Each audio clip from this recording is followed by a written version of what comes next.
Okay, so welcome back. We'll do a little practice while we wait for Dr. Thurman to come. Oh, I'm not supposed to say Dr. Thurman. I don't know where that's coming from. He doesn't like it. He likes Tenzin or Bobby. And I'm, as long as he's not angry with me, I'm Mishi. And otherwise I'm like devil lady or something. No, I've never heard that one. Ooh, looking good. Okay, so this morning, did you do any Vaz breaths or no? Okay, so let's do a little bit of that now, right? So let's start with, you can take a drishti or an eyes closed. And if you have drishti, then it's just a very still point with soft eyes, the eyes of a Buddha, or lotus eyes. And then you connect to the breath and the body breathing, and the breath is intimately connected with mind. And so as we smooth out our breath with awareness, the mind also begins to settle. And if you give it the full presence, there's sort of a stunning and in the gaps of the breath, a revealing of the lucidity, the clarity of the natural state of mind.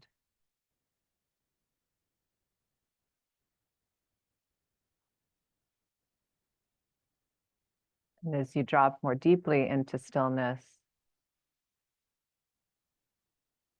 there's a reflection back of your original nature.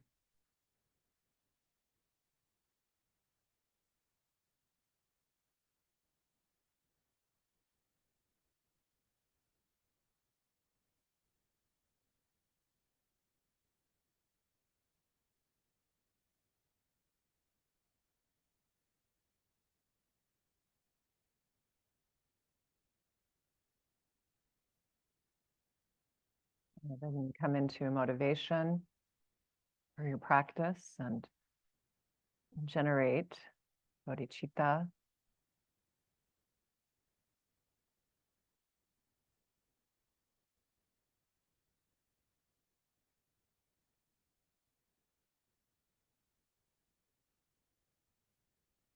You can create your refuge field.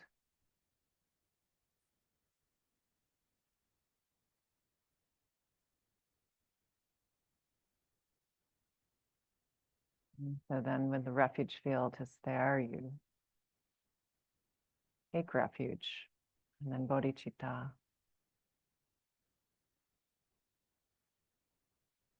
And you set the stage for your practice.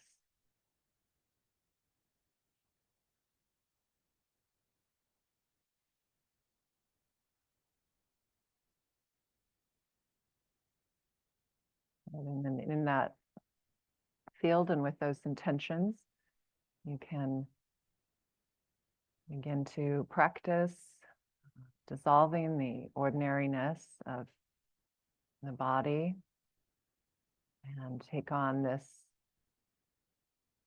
transparent, translucent, spacious form. And then you can build the subtle body and see your channels. And then we'll start to balance the winds and the energies. And we can pour in this transformational wisdom energy and release the hold of the kleshas of anger on the right channel, the klesha of desire, craving, clinging on the left channel, in the central channel, the klesha of ignorance. And so we pour in, and let's do it the tantric style. So take your arms up and out, and left Vajra fist into right armpit. Clear the right channel 3 times.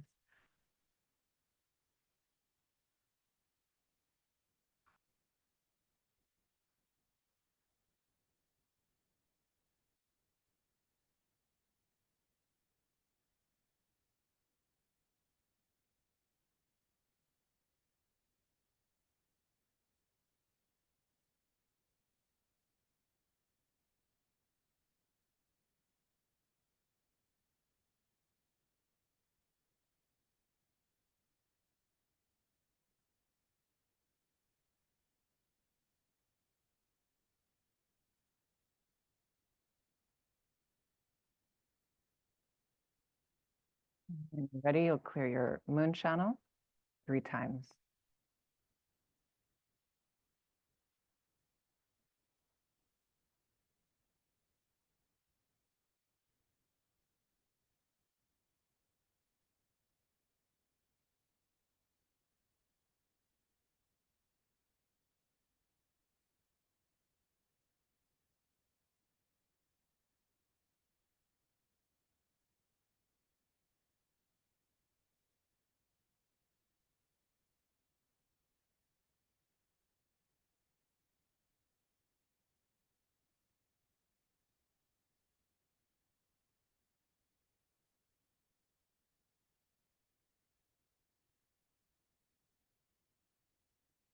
When you're ready, you'll move the winds to the central channel, all the wisdom energy.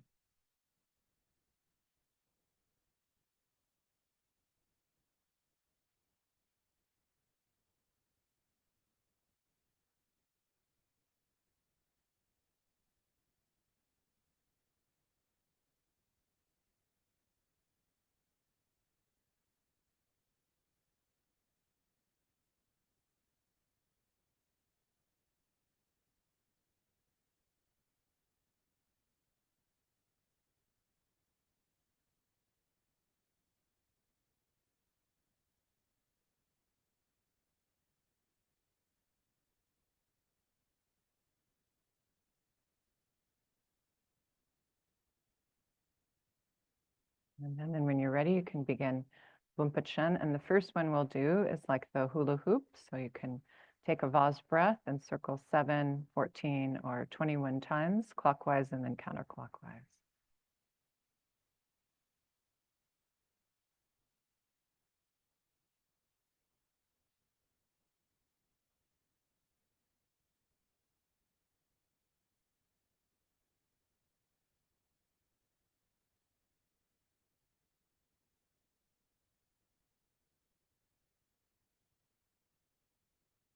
And then circle up and around like the face of a clock. When you're ready, begin.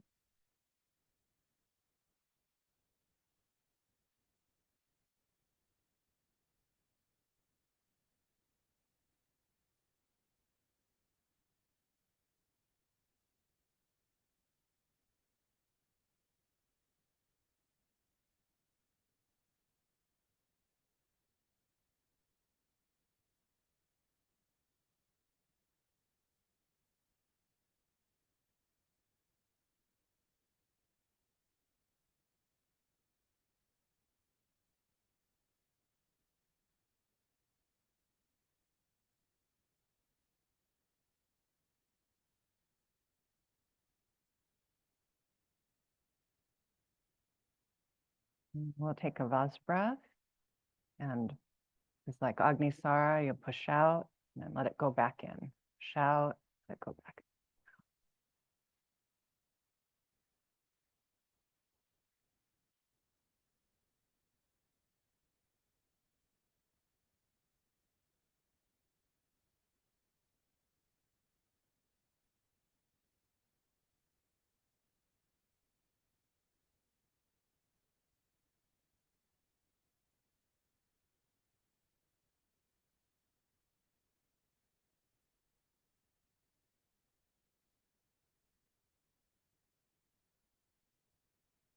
And then let's Good. And then let's, you can rest in meditation as we welcome Tenzin. And Wyatt, is the chair good where it is for him? Yeah. Okay. So he's, no, we're waiting for you. We were doing a little, we were doing Bumpachen. What? Bumpachen. Oh, good. Yeah. Oh. So, would you like oh, it's so good to see you. Heart Sutra? Yes, we have Heart Sutra. Yeah. Oh, oh, uh-oh.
Oh, here that.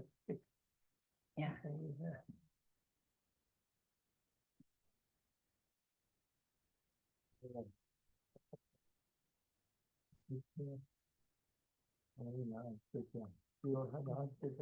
Yeah, and I'm going to screen share it now, and they have it. You're going to screen share? Okay, good. Yeah, it's screen shared. Well, how do I like this? Yeah. Do you want one of our papers, or do you have? Yeah, that would be good. Yeah. Somebody.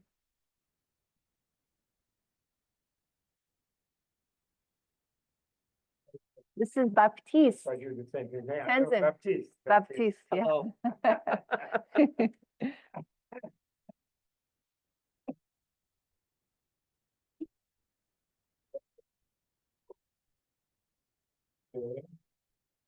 Everybody ready?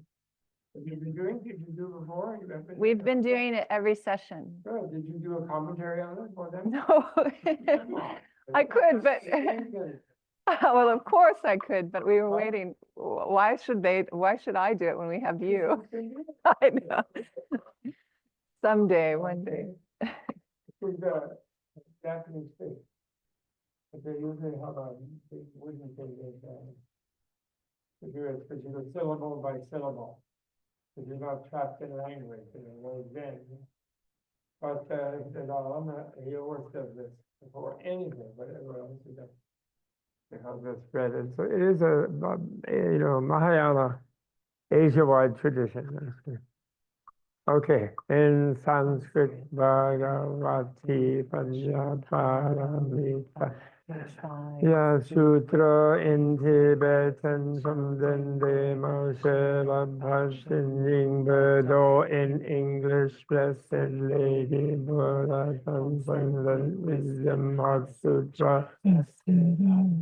On a singular occasion, the Blessed Lord was dwelling on the vulture peak at Rajagriha together with great communities of mendicants and What time the blessed Lord entranced himself in the teachings of Samadhi called illumination of the profound and the noble Bodhisattva Avalokiteshvara, the great hero, is realizing the profound transcendence, wisdom, and as that his five-body mind processes are void of any intrinsic reality. Thereupon, moved by the Buddha's power, Venerable Shariputra addressed the noble Bodhisattva Avalokiteshvara, the great hero. Thus, when a noble son wants to engage in learning the profound transcendence of wisdom, how should he practice? in the noble Bodhisattva Avalokiteshvara, the great hero. Venerable Shariputra, the Shariputra, whenever the noble daughter wishes to practice of the profound transcendence of wisdom, he or she should realize it in this way. These body mind processes should be to be void of any intrinsic reality. Matter is voidness, voidness is matter, voidness is not other than matter, neither is matter other than sensations, conceptions, mental functions, and consciousnesses are also void. Thus all things are voidness, created, unceasingness, impeccable, undecreased, and unincreased. Shariputra, thus in voidness there are no matter, no sensation, mental function, no consciousness, no eye, no ear, no nose, no tongue, no body, no mentality, no form, no sound, no scent, no taste, no texture, no idea. Media from eye to mentality, sense medium, and there are no consciousness media from the visual to the mental consciousness medium either. From those cessation of ignorance and so on up to no old age and death, and no cessation of old age and death either. Likewise there no origination, no cessation, no path, no and no non-attainment either. Therefore, because the Bodhisattva is without attainment, she lives in reliance on transcendent wisdom. His spirit is unobscured and free of fear, passing far beyond all confusion. She ultimately succeeds in nirvana, and all the brothers who made the present future on excel perfect enlightenment. Such beings, so there is the mantra. The mantra of great science, the unexcelled mantra, the unique, the universal mantra, the mantra that events of to be known as truth, the transcendent wisdom mantra as follows. Tadyata Om Gati Gati Para Samgat. Om Gati Gati Para Samgati Bodhi Swaha. Om Gati Gati Para Samgati. Om Gati Gati Para Samgati Bodhi Swaha. Om Gati Gati Para Samgati Bodhi Swaha. Om Gati Gati Para Samgati Bodhi Swaha. Om Gati Gati Para Samgati Bodhi Swaha. Om Gati Gati Para Samgati. Om Gati Gati Para Samgati Bodhi Swaha. Shariputra Dashabda Bodhisattva the profound transcendence of wisdom. Thereapon the blessed Lord arose from that samadhi and applauded the noble Bodhisattva Avalokiteshvara, the great hero. Excellent, excellent, noble son. So it is, so it is. One should practice the profound transcendence of wisdom, just the way you have taught it, and even the Transcendent Buddhas will joyfully congratulate you when the blessed Lord has spoken thus.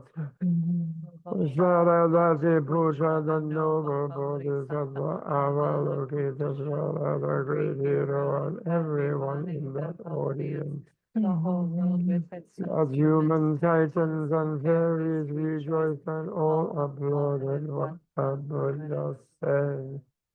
Beyond, beyond, beyond. That's very good. Very good. What else do you have there? Oh, you have some. Oh, Kalasakati. Okay. Tenzin, do you see Lisa there? What? There's Oh, there's Lisa. Hi, Lisa. How are you? Oh, good. There's also others, James Roditi and Helen and What's that? Olivia. I said there's others. Oh, James Roditi is Oh, okay. there.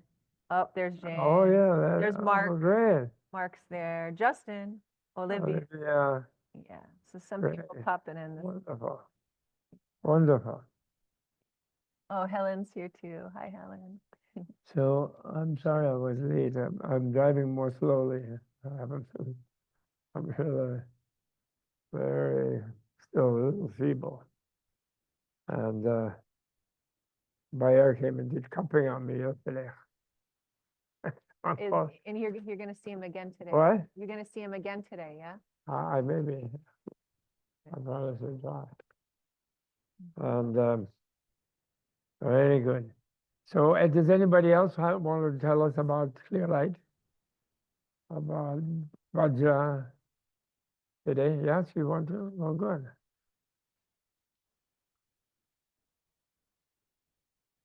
You can sit here on the edge of the stage, Craig, and be on camera. And talk to Dr. Thurman. Okay. Well, yeah. Oh, that's what I can do. So, Vajra Yoga, what is it, right? And what are we doing here? Yeah. Right. So to me, or at least what it's been for me is, so going through the Hatha Yoga Pradipika, talking about one of the first poses in there is Siddhasana, and it mentions that, you know, for those with high attainment, you don't actually have to do all the other Hatha Yoga because it's an inside job, right? It's all mental. Right. But obviously I'm not at that level and I can't speak for anyone else here, but I definitely need all the exercises and stretches. And to me, what those do along with all these other practices is they induce certain states. Uh-huh. And I like your, the way you say Buddha field a lot. Like it makes me think of like a magnetic field of like, you know, we're inducing these states in ourselves. And over time doing these practices, we actually change the nature of our field. And we can induce that in others as well as part of like sharing these practices. And so for me, at least like, you know, starting out, you know, getting familiar with these poses and stuff and learning more and more, it changes the way I do my day-to-day life. And the idea, I think eventually is that everything I do will be yoga. So if I'm sitting in traffic and I see brake lights slamming in front of me, I think emptiness and bodhicitta of like, you know, And so your it's foot, like your foot thinks break. my foot thinks break. Yeah.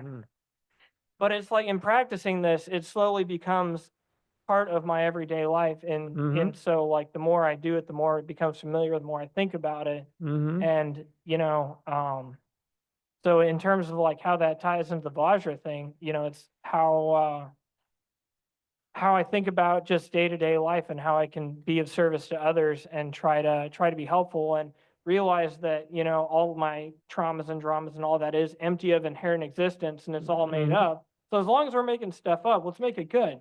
And so that's the whole idea of emptiness, right? That everything is inherently empty of inherent existence. So including emptiness. Right. And so with like the enlightening spirit of bodhicitta, it's like if everything is inherently empty, then we can build the most optimized world that we can with my 3-foot limit of what I can change in the world. And by at least realizing that everything is empty, I can see through the perceived, realness of all the obstacles that seem so insurmountable. And I also like that you mentioned that Buddha was a quick learner. When you were talking about like all the samadhis and all the stuff he went through, and because obviously it's a high mountain to climb to enlightenment, but it's actually something where it actually is possible. It's just a long climb. I think I'm trailing off now, but anyways, that's kind of the. That's really good. You remind me of the beginning of the Vimalakirti when you say about building an emptiness, right? You read the Vimalakirti. Yeah. Exactly. I wanted to talk about that a little bit today, but that was wonderful. The idea that the young Lichavi Ratnakala, remember, it means jewel mine. That young Lichavi said, "Hey, we're going to get enlightened, but we don't understand how you can change the world." Remember that? And then Buddha said it was already changed. That's the Vajra side of it, the India side of it. That somehow it's already there. And so then it's like you're falling toward the good, Even if you fall, you're falling toward the good. You can't, there's no way you can not go to the good, in other words. You trip upstairs instead. What? You trip upstairs instead of Something like downstairs. that, Yeah. something like that. It reverses the usual sense of possibility and impossibility, right? I was thinking about that this morning to talk about a little bit because we're in this situation where, in the world right now, where everything seems really dangerous, really, really terrible, and there's a lot of atrocity going on. And how can you possibly think of it as going toward the good? How can you find out in the middle of that? It's really tough, That's why the Shakyamuni's statement that this is his Buddha life, and this is better than an incense universe. Where we're all made of perfume, and we just you don't have to do a bunch of stretches and everything, just sniff the perfume. You're in samadhi, and then they're so bored, and then they want to go and see what Vimalakirti is doing, the planet, And then he says it's sort of. But, then it's very unusual because it's sort of like, it's very clear, and even Brahma is very clear in the Vimalakirti that there is no creator. There's no one person who can be blamed for the whole thing. We all are making the world together all the time. But still, the enlightened ones seem to have tremendous shaping abilities, Really very, very, the idea of the creative potential of every being is really exponential kind of idea. Yes. Tenzin, yesterday, Yeah. some of the students were talking about the Kala Chakra prophecies. Yes. And exactly. Yeah, but before we get to the Shambala, this war. Yeah, well, this So funny thing happened in Dharamsala, which was I had this conversation with Jado Tuku, who is the sort of most active Kala Chakra teacher in His Holiness's group. Of course, Khenpo Rinpoche is really wonderfully active also from the Jonangpa group, and he considers himself following His Holiness as well, but he's more in his own independent thing. So Jado Rinpoche is a former abbot of the Namgyal Monastery in Dharamsala, and he's really like that. So I went to him to ask to join his series of Fifth Dalai Lama Nyingma initiations that he was doing. Wow. And he allowed me to do that, although I couldn't go to all of them. And then we got into this conversation about Shambala and how he thinks Shambala war has already been happening already for over a century. Wow. And so the ending time of it is very unclear. He was agreeing with me, although he didn't agree that it should be next week. Not yet. And I a little bit backed away from that because I met Da Guru, or what's his name? He has a big ashram down near Hyderabad. I think his name is Daji. He's a Swami. I met him online in Zoom. He was in New Jersey. We were supposed to meet, but we couldn't physically meet, so we met on Zoom. And I asked him about when Kalki is coming according to the Hindus. Mhm. And she was like going like, well, whatever. And then I said, well, I used to think it should be next week. But what do you personally think? You don't have a clear-cut tradition, but what do you personally think? I said, oh, I used to think it was last week. He said. Great. He held me there. I really like that one. Yes, good. Daji, it's supposed to be very nice. He seemed very nice. And so anyway, this Galtsen, this Geshe layman, ex-monk Geshe from Ganta Monastery, who brought me down to his place and arranged the appointment and so on. But I didn't realize he was doing a pirated tape of our conversation. He was holding his phone like this, and he was doing it, which I hope that Rinpoche knew that, Jadotugo knew that. So he recorded it, and then it went viral in the Tibetan community. Really? Oh, and I Released it, he was all gleeful. Wow. You know. was it in Tibetan? What? Is it in Tibetan? It might have gone into Tibet too, yeah. But is it in Tibetan or English? In Tibetan, it was all Tibetan. sort of my rusty Tibetan, and Wow. his fairly non-existent English. I want to Go get back that. and forth, but it was very energetic conversation. And I was Wow, really such a nervous wow. that certain authorities would hear it and be really excited. Mhm. You know, but you know, it was that I told him, I tried to tell him about my friend David Spangler. I don't know if you all ever heard of David. Anybody ever heard of David Spangler? He's Christian? He's been very obscure, but he was very famous in the 60s and 70s, and he still has a big following out west. And he's a Christian, and he was being groomed in one of those TV preaching families, because he was very bright, young, and very outspoken, and so on.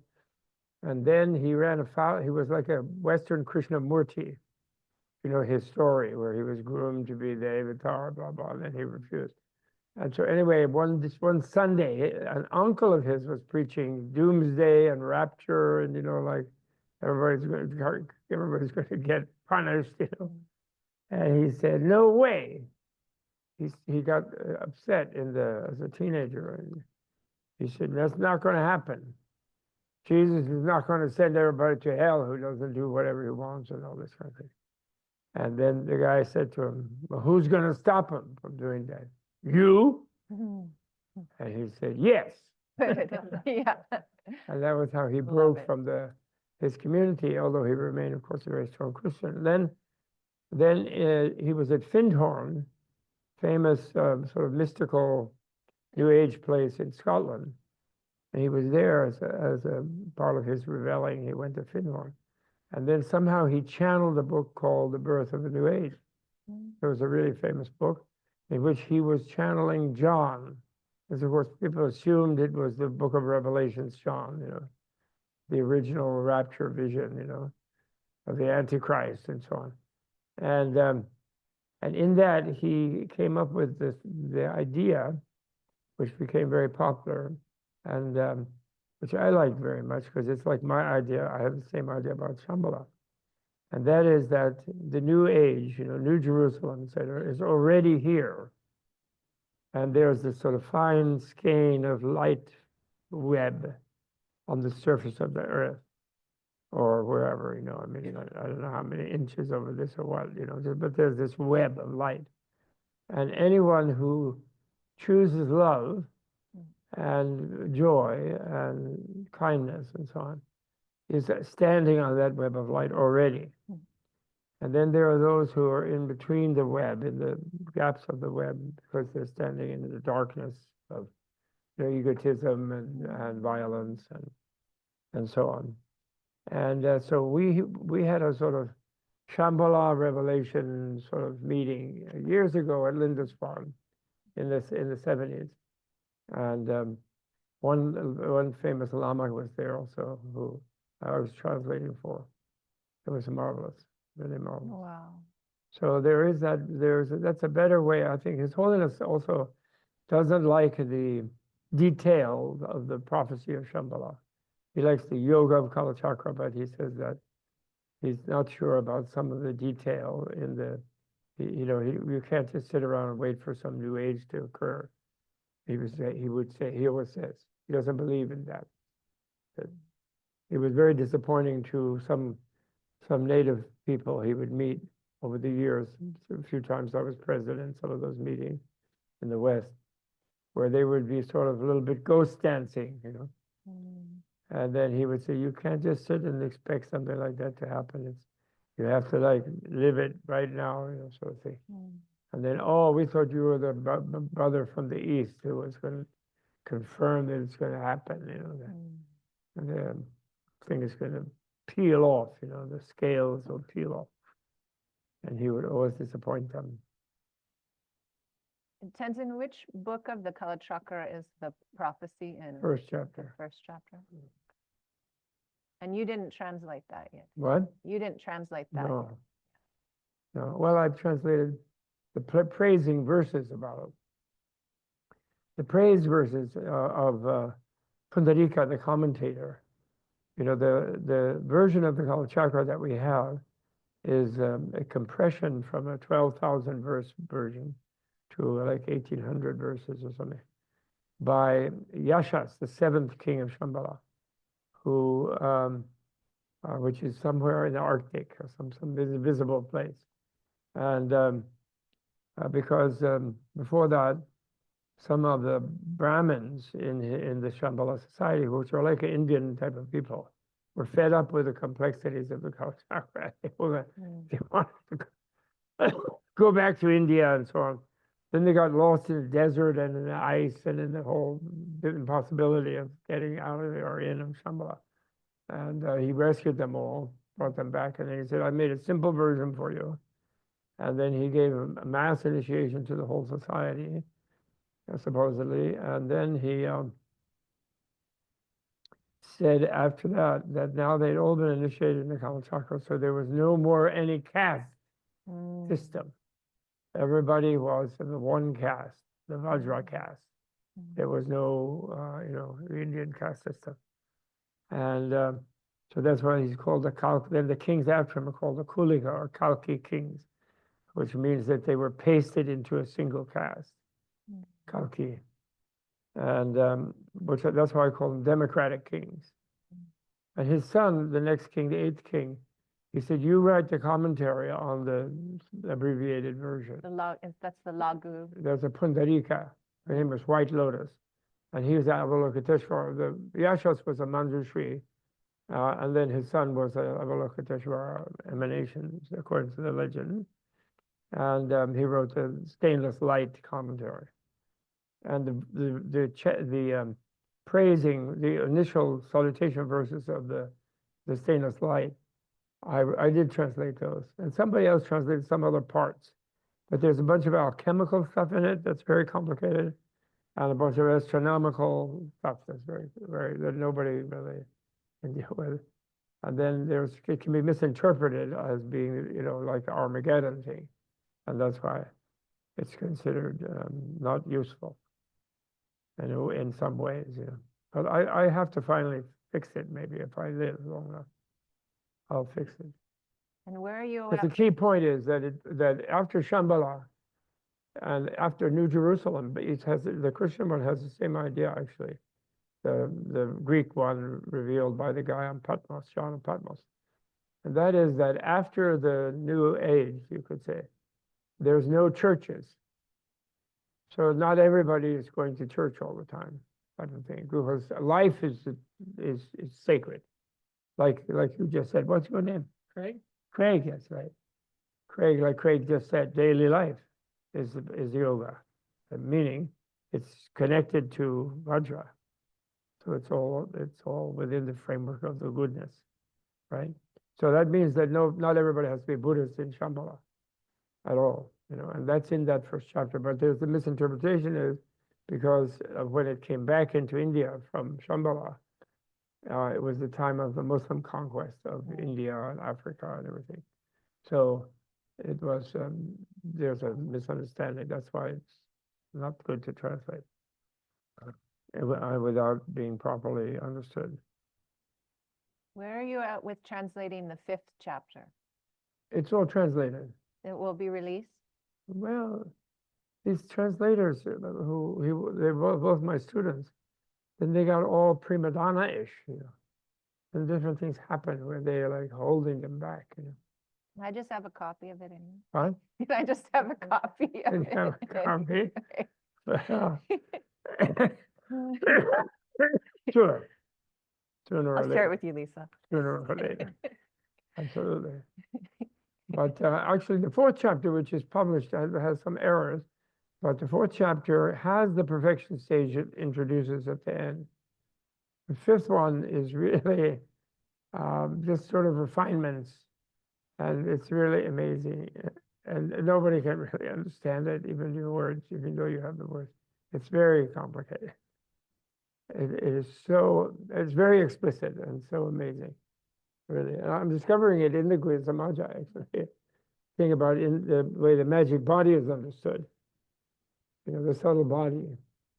And that's His Holiness always tells me he owes me one more teaching. And then, there's going to be one more teaching for only 300 or 400 yogis, he said. Because I said, we're in Dharamsala, and this is no, because then there's everybody comes. Only 300 or 400 yogis, he says. I know, I feel that way. Well, I don't know, I think they wouldn't let him loose to do anything, they like to keep him. They're ready to have him preemptively embalmed. They weren't able to do anything, the office and the people around him.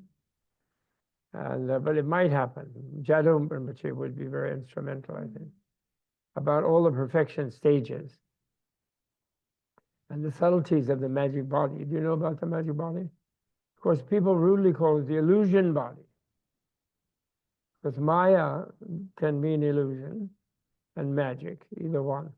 And when we say magic, if we're not heavy-duty materialists, we think that's something good. That's a positive connotation. But if we say illusion, then it's some error, it's something wrong with it. And the dualistic yogis on either Buddhist, Jain, or Hindu, or whatever side, they always think the world is bad, so you have to get away to a nirvikapa samadhi, or a nirvana, or a Brahma nirvana, or whatever it is, where you get away from the world. So then they make Maya illusion, and get away from that illusion. And they associate it with female. So it's just their way of trying to not have to wash the dishes and impose work on the servants, patriarchy. That's why they call it illusion body. But magic body, you say, well, that's where you have the magic of living daily life as succeeding in nirvana. But you're neither in nirvana or samsara, you're in the Vajra reality. So it's both nirvana and samsara, but since nirvana is stronger, you have more fun, and you have problems, right? It's more real.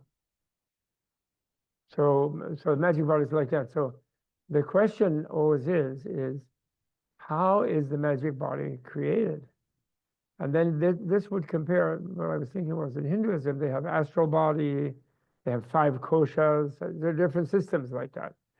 All inner science stuff, and how and which versions compare with what and whatever. And the same in the unexcelled yoga tantras of the Buddhists and Shaivites. And where does it come from, the magic body, and then what does it do once you have it?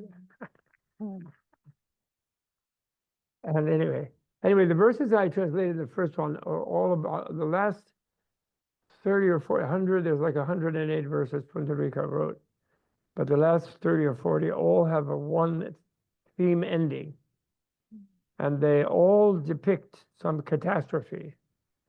You're being tortured by fascists.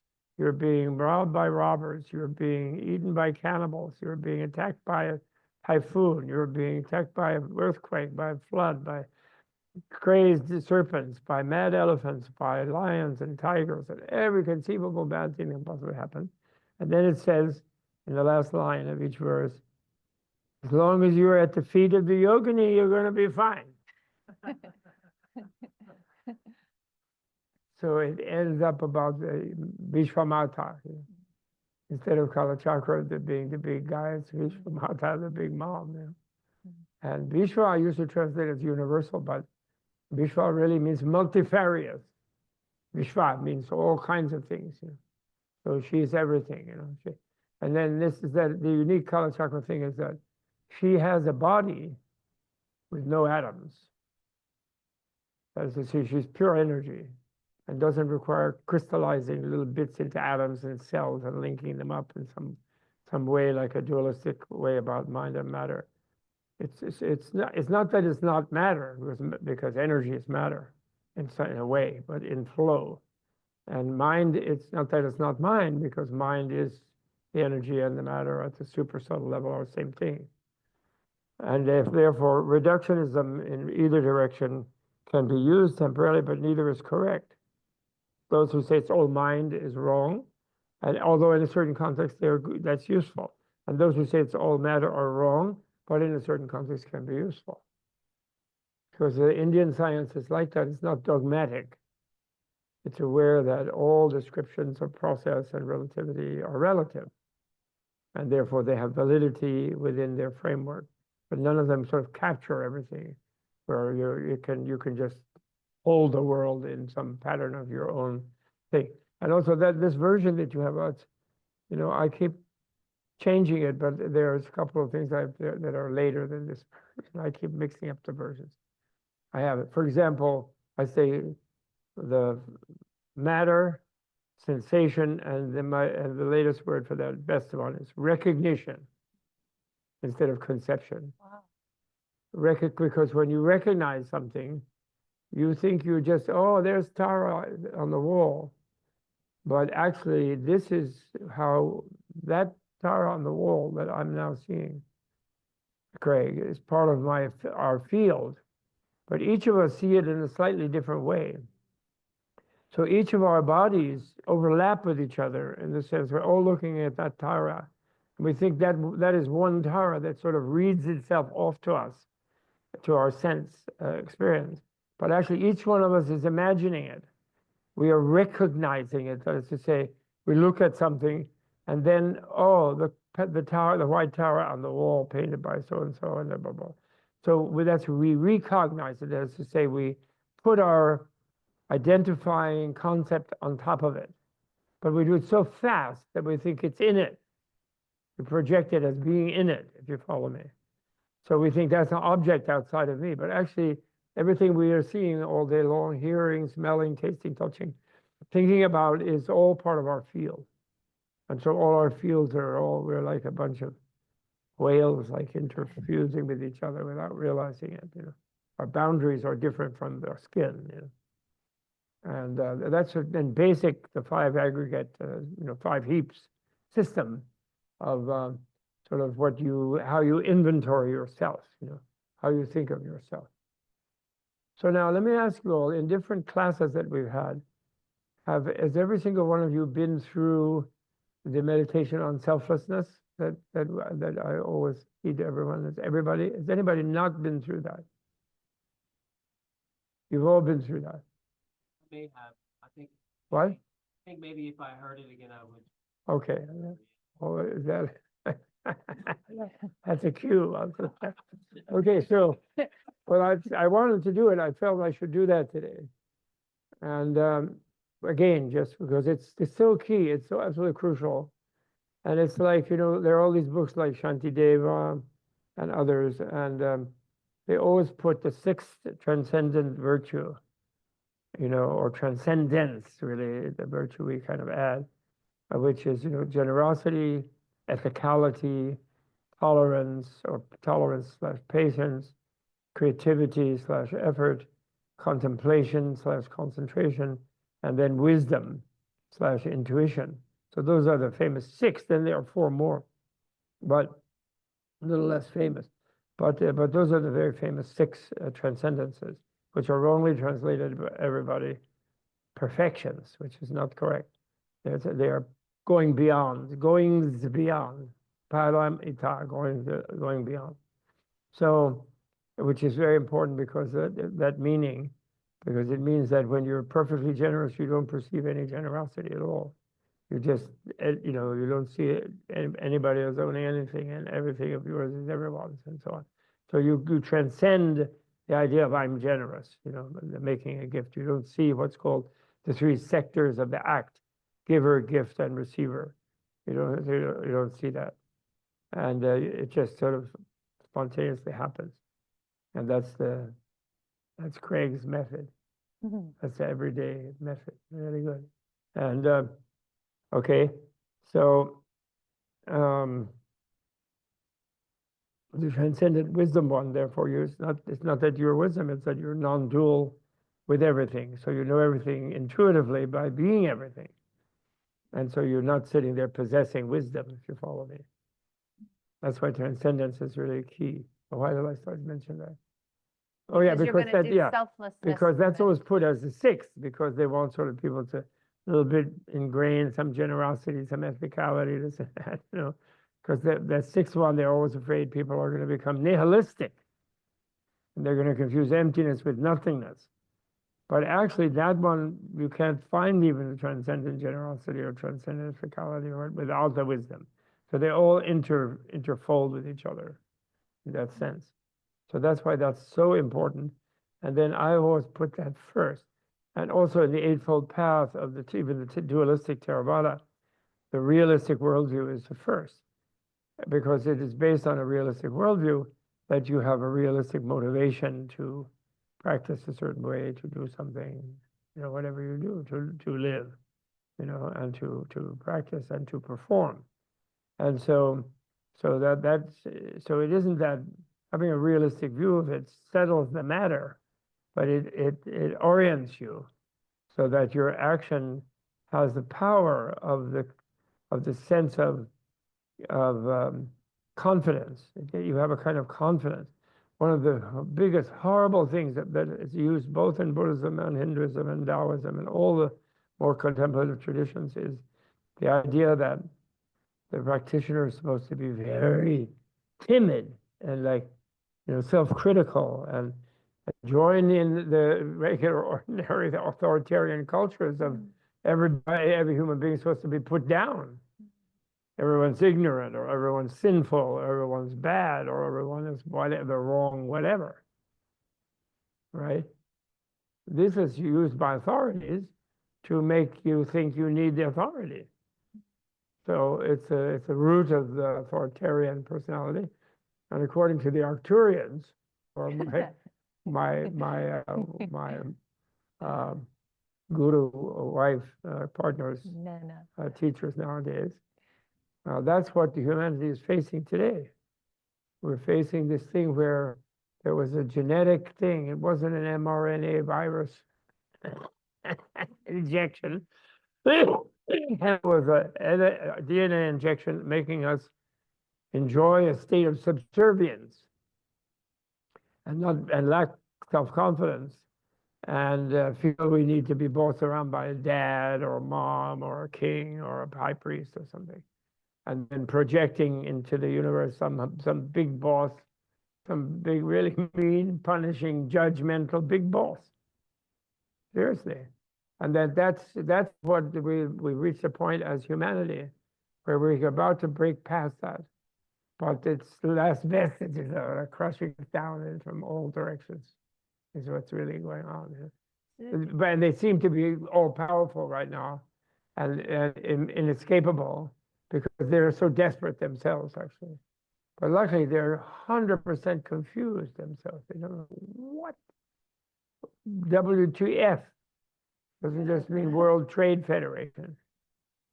They just don't know what TF. WTF is going on. They don't. I'm gonna put a tariff. Is this where Bala Paramita could be useful for? Bala Paramita? Yeah, the power for the yogi, do you think? How Well, could no. you work with Bala? How does Bala? Well, yes and no. Well, now you're the seventh, eighth, and the ninth is, I think, no. Let's see, Upaya, Jnana. Pranidhana, Upaya, Pranidhana, and then Bala. That's the ninth one. But after Upaya, And when you go 7th, 8th, 9th, and 10th transcendences, after the upaya one, you can't do much. You just have to be open. You have your pranidhana, but you don't do a lot past the art, upaya, 7th one. Once you become an artist of life, there you're still exercising a kind of will. But after that, you're kind of just going with the flow. And of course, you have all the other preliminary preceding ones, but you can't make much effort. So the bala one doesn't come from making effort. It comes from, and the name of the stage is sadhu mati, the goodness mind, the good mind. So the power is again the power of Vajra. It's not a identity generated power. Right. Ego generated or identity generated power. It might be ego used, but it's not comes from a rigid place. And it's the power of reality itself that you become open to channeling or something like that, I think, is the key. Because the name of the stage is sadhumati. Sadhu is what Buddha says, excellent, excellent. Sadhu. So it's the excellent intelligence. The excellence intelligence, meaning knowing that everything is excellent. And when you know that, you know it naturally happens, whatever happens, that you channel automatically, and that's what gives you the confidence. So one of the wrong things, all this thing I was mentioning, is that people think they go on about being egoless and selfless, and they misunderstand it. And they think that it means that you're supposed to be very timid, and then you have sanctimonious kind of people and gurus, and they're talking. Because they're so fucking holy. And it's really awful, you know. And then people think that, you know, but whereas actually the idea that I'm going to be a great yogi, I'm going to be enlightened, I'm going to help people, I'm going to heal people, I'm going to be compassionate to them, is a very egotistical idea, actually, in the sense of I'm going to do that, you know. So it involves having a kind of confidence and a kind of positive energy, and ultimately that comes from an awareness that that's why psychotherapists are so much into mom, and therefore when something goes wrong, it's always mom's fault, because there's no former life for the materialist-oriented. They think that's science, that asinine materialism, and so therefore there's so much weight on the mom, because the mom is the one who plants a seed in a sense in this life, the reassurance of this helpless thing, which is a mammalian infant, you know, that the reality likes it. Reality has milk for it. Reality wants to embrace it, give it a hug, you know. And so if that's missing, as in the case of our worst psychopaths and sociopaths, there's a desperation for like grabbing at everything, you know. And so that's the side. So the 9th transcendence is where, having clarified one's prayers or one's vows and one's devotion, having become determined to be an artist of living, a yogi in that sense of living, as Craig mentioned it, then one begins to the good, the half fullness of the glass, the abundance of reality, the generosity of life, the goodness in other people, it all begins to become manifest. Mm-hmm. More it pokes out from under this seeming scaly surface, you know. More and more, that's where the power comes from, Mm-hmm. not from like I'm going to be powerful. In the Anuttara Yoga Tantra, especially Kala Chakra, where the 10 Shaktis are connected to these transcendences. Yeah, well, that's energy itself. The 10 internal energies. You're right, right. So somehow, when that then turns one's own embodiment into a magic body, where the body, in other words, when we think the reality is illusory, we're running around in our solid body, you know, and we're worrying about our pneumonia or whatever it is that we have, and that's the real thing, and then there's an illusion out there. But actually, wearing your body is an illusion. And then when you really realize that illusoriness, you realize you're an illusion, and you're a magic. So that means you then can shape what you recognize your responsibility for shaping yourself, and that's then when you decide you're going to not have arthritis in your knees, and you're going to stretch. And so in that Guhya Samaja, when they're talking about all those things like the elephants and et cetera, and then you're at the feet of the yogini, in a way that's like, because Vishwamata is one of those 10, yeah? The Shaktis, so you're kind of Yeah, at the feet she's 3 of them. of the, oh, 3, I thought it was Vishwamata has just 2. 3 of them, Wow. actually. There's 10 of them, right? Right. But there's 8 around. So she's herself and 2 of them. Oh, and okay, I was thinking that she was only 2. She's 3. Yes, well, and also I think it's, Federico's writing, he's writing that at a time when the patriarchy has been over here for at least around 10,000 years. And the whole dominating violence, it's a crazy thing, right? And the women pushed aside, not listened to, and so, right? Isn't that it? That's what we're seeing going on. But Judge Crawford won yesterday.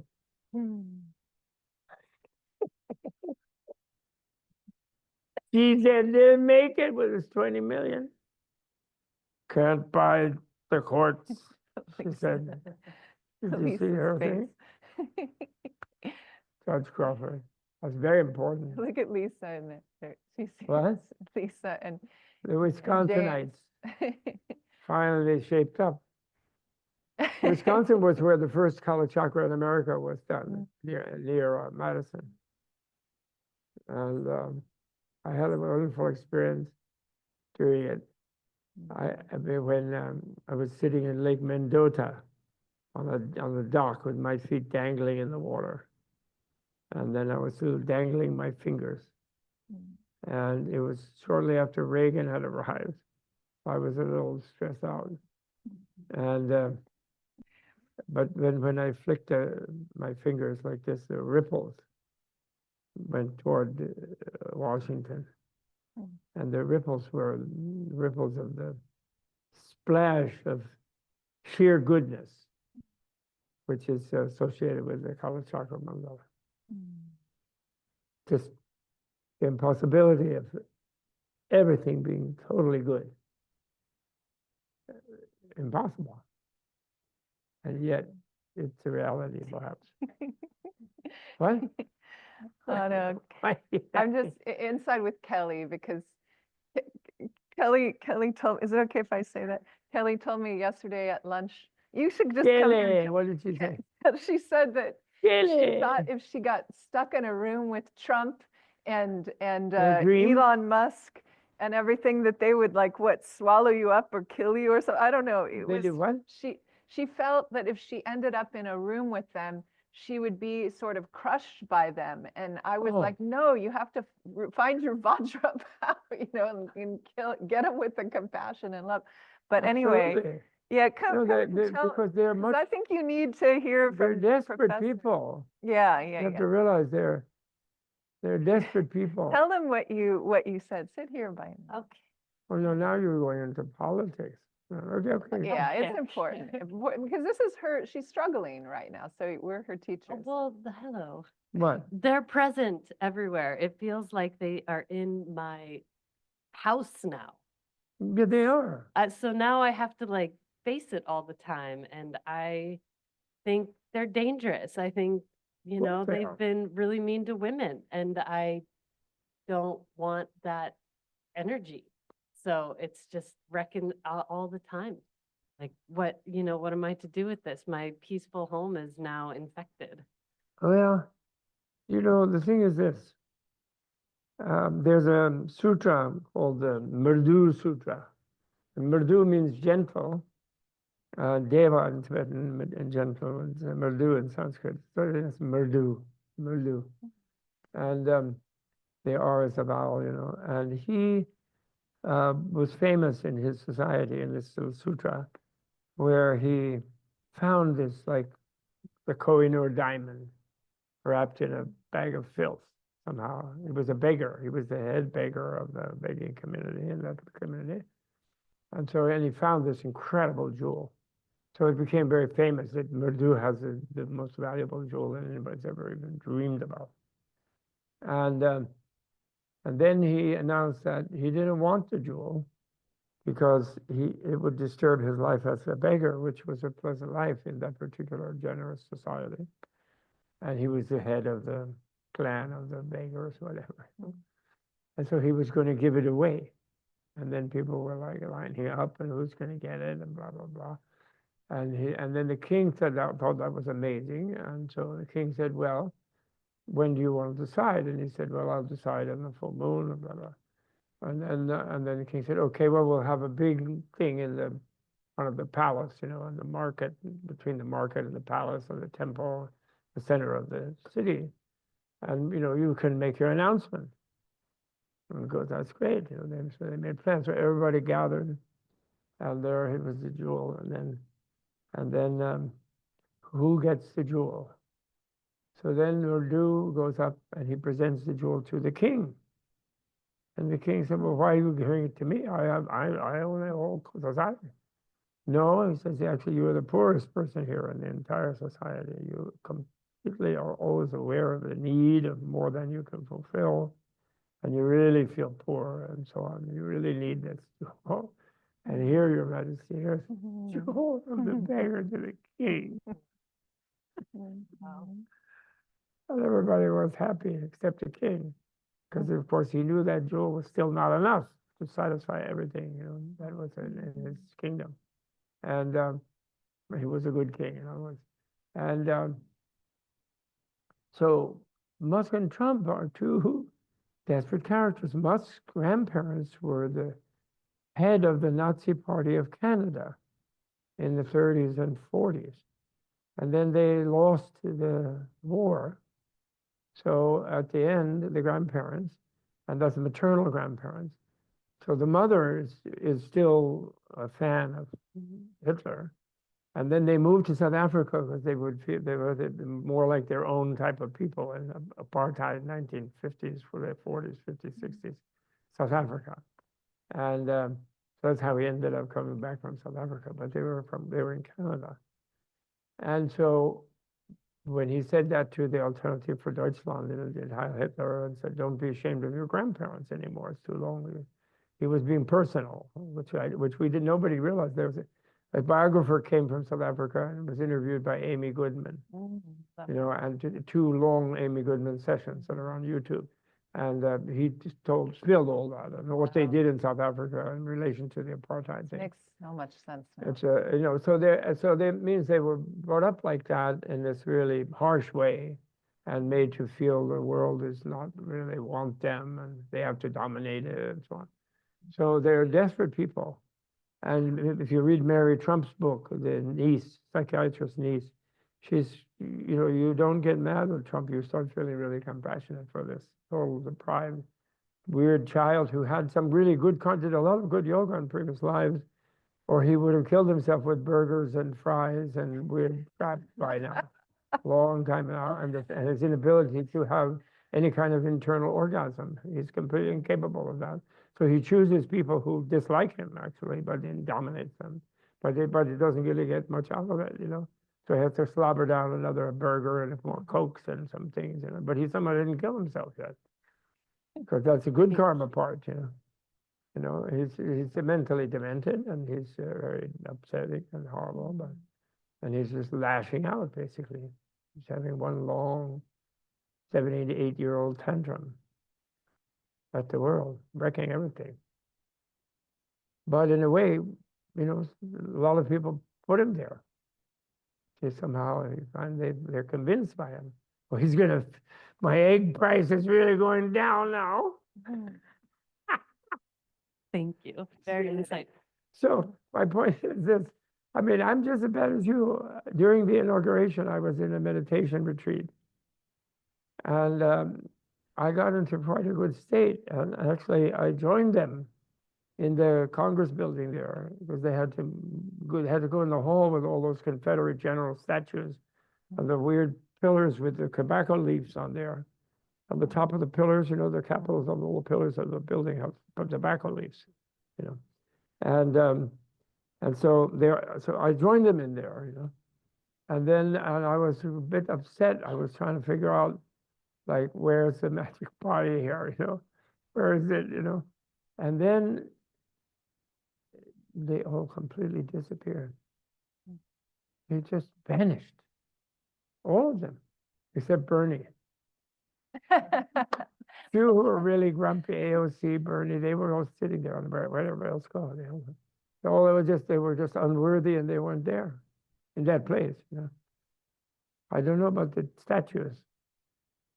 My son wants to take all the statues and put them in Okefenokee to guard the Benedict Arnold Museum of Treason, where all these Russian assets will go. There'll be a diorama for all of them, eventually. Yeah. Right? That's amazing. Right? So don't feel bad, you know, because actually, you see, to remove them from office, for example, it would be compassionate, because they're not getting anywhere, and it's getting worse and worse. And the more they do, the more people hate them, then they feel the bad vibe, and then it seems to confirm their feeling that the world is not suitable for them, and they have to destroy it in some way. So it gets worse and worse. And so compassion for them is to, you know, strongly stand up and say, now go see your niece and ask her about, you know, if you could have a pacifier. Finally. Finally get a pacifier. His mother had a total breakdown after he was born. Father was a Nazi of our guy, you know, and the other guy in South Africa is similar.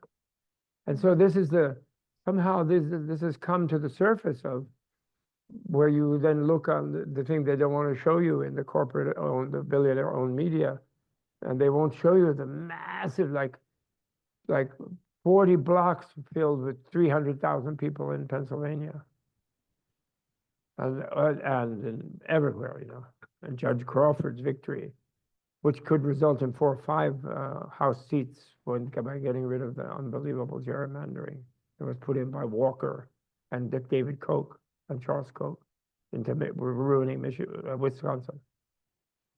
And so they won their 2 seats down in Florida because they're not counting there, and anybody with a felony can't vote. You're gonna have to pay something, you know, they're blocking the vote. So compassion is to help them resign. Biden would have been compassionate if he had only read the 14th Amendment and implemented it, which he should have done. He also was a coward, and he didn't do it. He's a good person too, but he didn't want to face the real serious danger of a certain kind of behavior, male behavior. I loved when you read the purification chapter from the Flower Ornament Sutra, Oh yeah. and how it's just this exercise that blesses our mind stream. Mm-hmm. And I really appreciate what you're saying on how to perceive the needs of, you know, corrupt leadership so that they can find what they need. I think that that's really useful in overcoming this fear.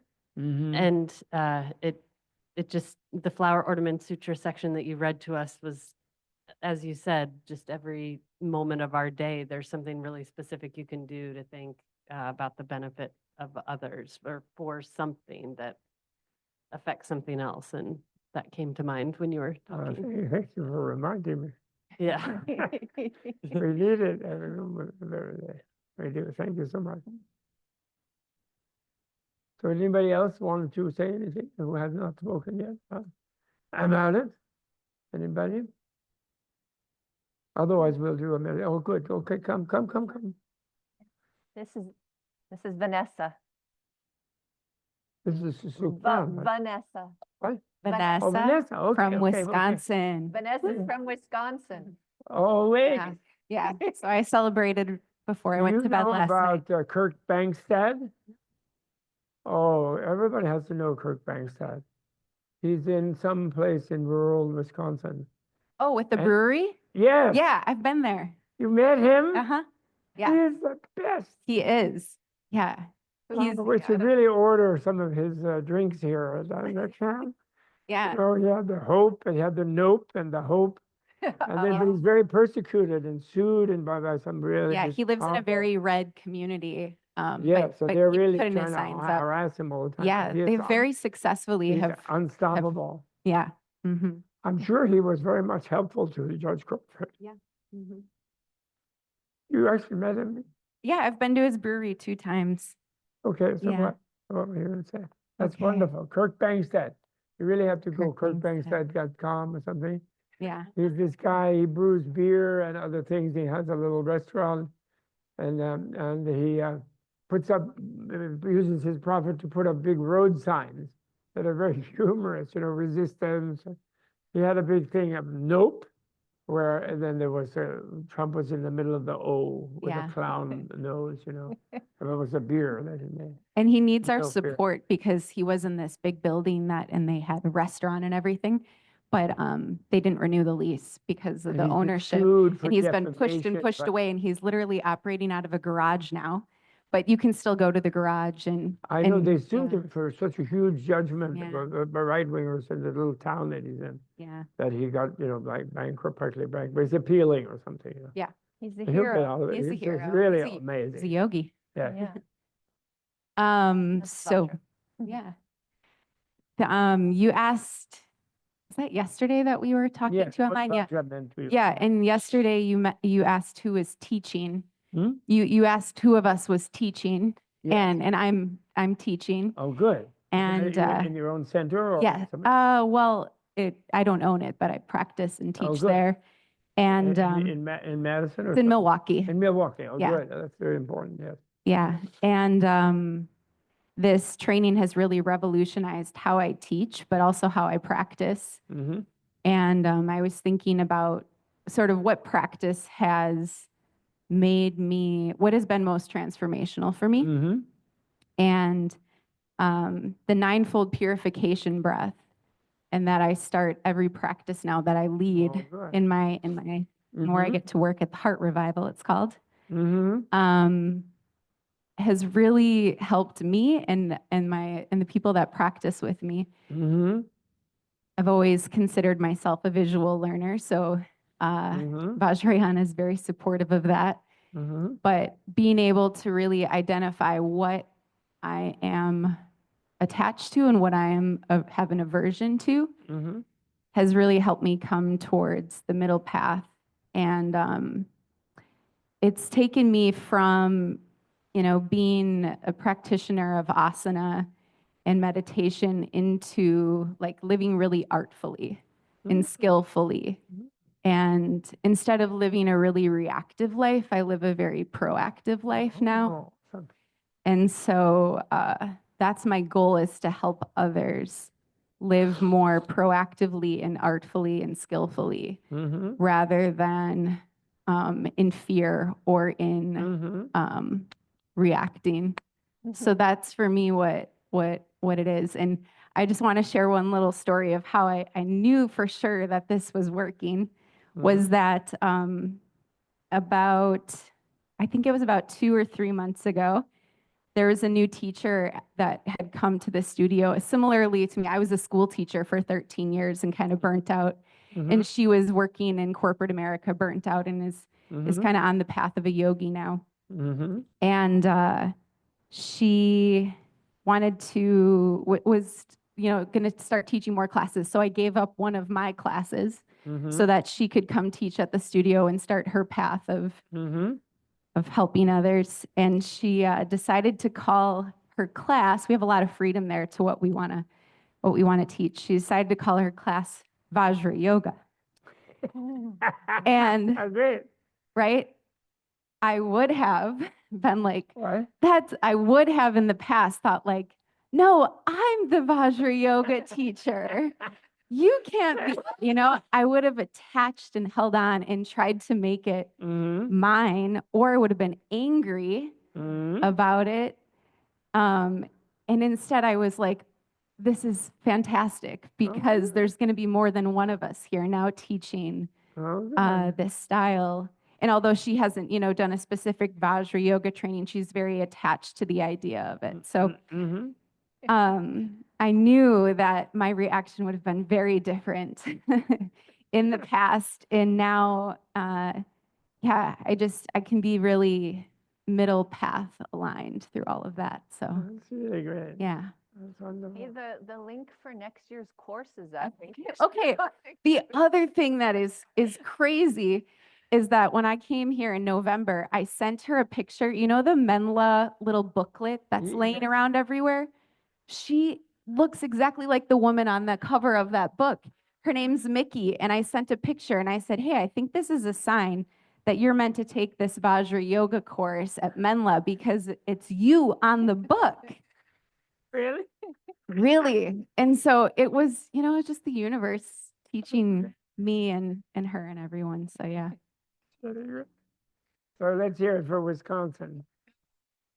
Beautiful, Vanessa. Thank you. That was great. James, do you want to say anything online?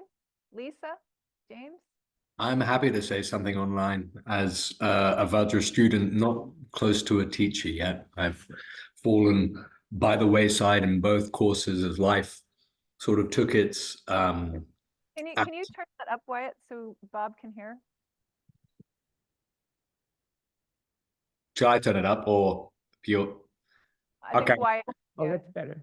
Yeah, go for it.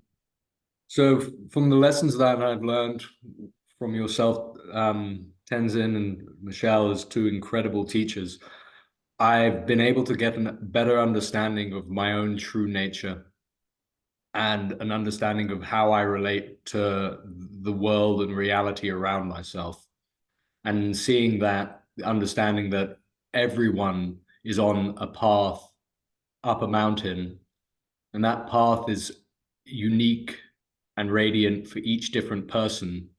And any particular time that I am able to interact with those people, with anybody, and support them on their journey as a student and as a teacher, that has been the main sort of takeaway I've gathered from how I, as a Vajra practitioner, can impart my experience and what I've learned to others. And in terms of this understanding of what Vajra is and Vajra yoga, it's this unification between physical body, subtle body, astral body, and the understanding that all have impact across each other's interpersonal and interrelationship between their actions. So it's coming onto this path of this right belief. I believe that this life is one of many lives to be led. Right intention, that I'm doing all my actions as a result of, bodhicitta and wanting to relieve suffering for all people. And it's just this step down this path, this Eight Noble Fold path, that Vajra has shown me how to interact and be with physically as well as spiritually. That's good. That sounds really good. Wonderful. Really wonderful. Thanks, James. And I wanted to say one thing in the Heart Sutra version that we have, when it says Blessed Lord, that I abandoned that some time ago. It's my own fault mixing up all these different versions. But Blessed One, you should read one when you see Lord. The Buddhist habit among Buddhists, when they see the word Bhagavan, Buddha Bhagavan or Bhagavan Buddha, as the Bhagavan part they translate as Lord, because later in Hinduism, the Bhagavan is used for God, But Bhagavan just means one who possesses fortune, good fortune. That's a lucky one, actually, is what it actually means. And my son corrected me from using that habitual translation about 20 years ago, when he said, "What is this a blessed Lord crap?" He said, "You think Buddha got to be Buddha because he wanted to lord it over people?" And I realized he was absolutely right. and that the wisdom of the 5 wisdoms, when you break down enlightenment into 5 intuitive wisdoms, the Pancha Jnana, Pancha Yishinga, then one of the very important ones, which is the source of all generosity and abundance, is called the wisdom of equality. And that's where, and when you take a bodhisattva, make a bodhisattva vow or a bodhisattva resolution on the way to a vow, you say, I want to be a Buddha for the sake of making all beings Buddhas, equal to myself. And so Lord gives that wrong impression, based, of the authoritarianism carrying over into the way that Buddhism is translated for Bhagavan. Because Bhagavan just means the happy one, lucky one, basically. It doesn't mean some sort of projected, sort of omnipotent deity kind of thing. Although, in a way, relatively speaking, apparently you can become that kind of a being that has a very great ability and therefore very great responsibility. Tenzin, do you think one of these talks, Magical, yes. do you Yes. think one of these talks you could share more about these 5 wisdoms? Because Sure, this year I didn't, like the other years I gave this Definitely, assignment to do definitely. that. We'll get to that. Okay, good. I wanted today, Buddha families. before we stop, and maybe I'll stop a little early, I wanted to lead us, go back through the selflessness 4 keys, just to remind you about them. Okay, so can we all meditate that together? Where what are called the famous 4 key points, or the 4 essential points. And these are the ones where first key is identifying the self that you're lacking in the description of being selfless. So what is that self, right? And you all know this. I think all of you seem to have held up your hand. Didn't hold up your hand that you hadn't done it. But it's a really key one to go back to all the time. And it also has to do with this very complicated thing about the relationship of being reasonable and rational in a context where you kind of are open to the trans-rational nature of life, in the sense that it's neither rational nor irrational at a certain depth, But when operating in relationship in a certain way, the rational is very, very important, and to be distinguish it from the irrational, and that easily gets confused. People think wrongly, unfortunately, in many, many Dharma centers, that if they could only just stop thinking, period, they'd be enlightened, which is quite wrong, and actually that simply dulls your intelligence. And it's not good for you, actually. Although it can be calming, and it might be good for your blood pressure or something. So if you have the ability to think a little less or a little more lightly. But stopping thinking will not lead to enlightenment at all. And that's on this end of, so let's call some kind of enlightening situation, this misunderstanding about the relationship of conceptuality and reasoning with sort of direct experience beyond conceptualization. So on this end, that paralyzes a person's development by deciding that they can't think and they can't know anything, they can't think anything, so they just shouldn't think about anything. And that's very unfortunate. And then on the other side of it, the concept that gurus and enlightened beings can behave any old way, and they're cute if they're irrational and crazy, and the whole stupid idea of crazy wisdom, which is not that there isn't such an idea, but the misinterpretation of it to license ridiculous behavior by gurus. So these 4 keys help us to stay clear of being confused in either side, in either direction. And so the first one, remember, let's meditate together, that using our memory, our mindful memory, to remember a time when we were falsely accused, and we were innocent, and we were injured innocent, and which probably moved, if the person persisted or the situation persisted, into righteous indignation and eventually furious anger. But those two later states we're not trying to remember as much. Although the little emotion that still would link up to them if we remember an actual incident will be actually good to give us a good, strong sense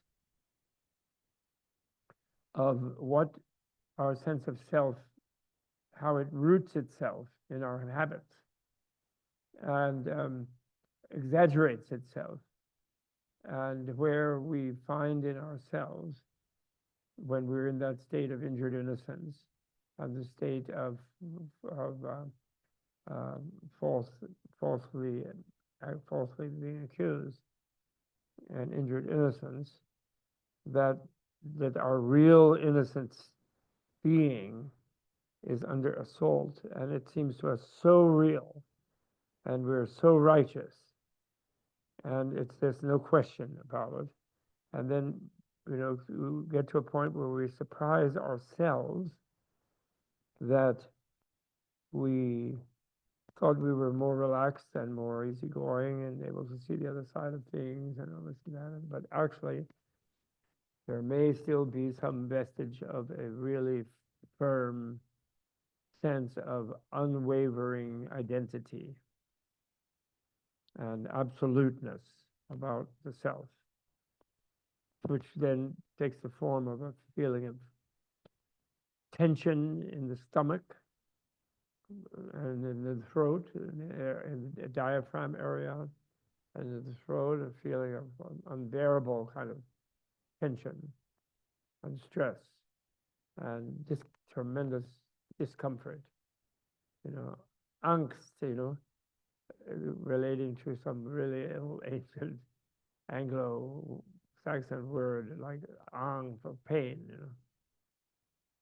a painful feeling, but seemingly almost intolerable, which normally in our life, probably in the past, or definitely in mine, led me to just uncontrollable outbursts of anger and fury. But we're not trying to remember that fury particularly, but we're trying to remember the precursor sense of being really real, just the way I am, sort of thing. Not just real, but really real. Therefore, behaviorally, viscerally, emotionally disagreeing with some idea about selflessness.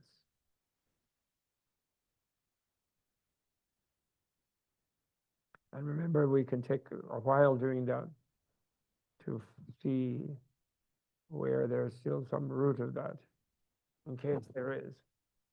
And so that's the first key. And we should be a little bit good at it so we can get right to it. And although that, as I think I mentioned, I often mention somewhere I read that the 11th Dalai Lama said, take months if you need them.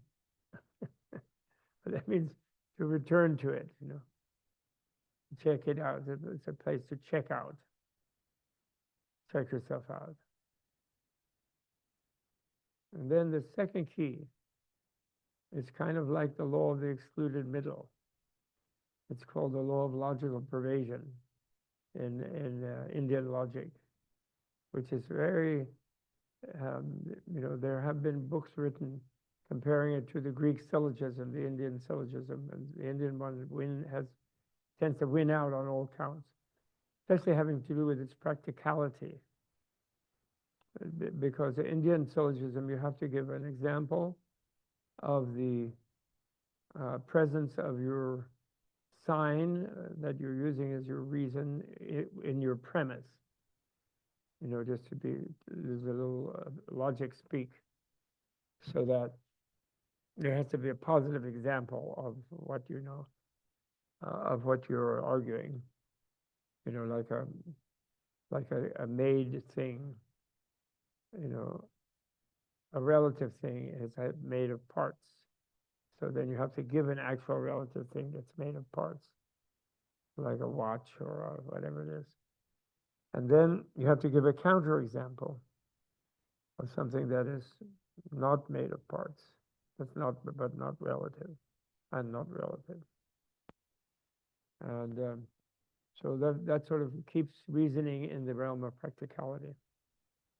So the second key is if I mobilize my really real sense of me to verify that my really real sense of me is there, I should succeed in a really real way.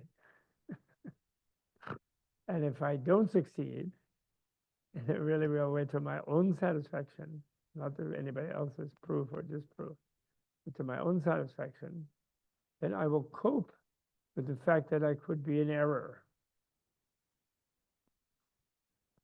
and the consequences of that. So there's no middle way. In other words, the law of excluded middle there is very important, because in this, when we meditate introspectively, looking within, then there's all kinds of inner zones and byways and highways and images and theories and little rooms and little vantage points and things where we can kind of get lost. So we have to be committed to a practical outcome. Sometimes I call it commitment to binarity in relational life. You know, like a computer, 0 and 1, you know, on and off. Okay, that's the second key. And then the third key way is to flesh out the royal reason of relativity. And that's only 3 keys in that case. That's considered, in a way, simpler and in a way more advanced. So it leads to this wonderful thing that even your perception in yourself, if you check yourself out and you come to a memory and you find still there, present in yourself, is this sense of being really, really just you, as if it was some sort of set structure, set mindset, set sort of absolute present, logocentric present, as the French philosopher Derrida would call it, logocentric. The mere fact that you can perceive that, I am feeling I encounter something absolute, because it seems really real to me. So the mere fact that you do that proves its relativity. The fact that you can make that error, that you can get lost that way, proves that whatever you encountered that you felt was the really real is only relatively real, because you related to it, even though it seemed to be as if you related to something that was coming at you from its own intrinsic side. Okay? And that's a great guardian principle that gives you the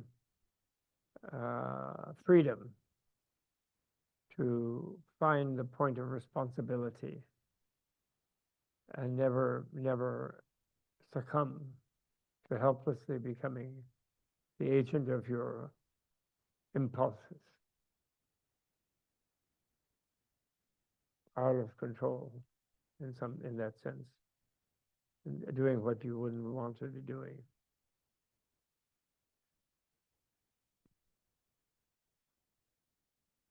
Again, so that's the third key. And that goes really deep, and it becomes constant.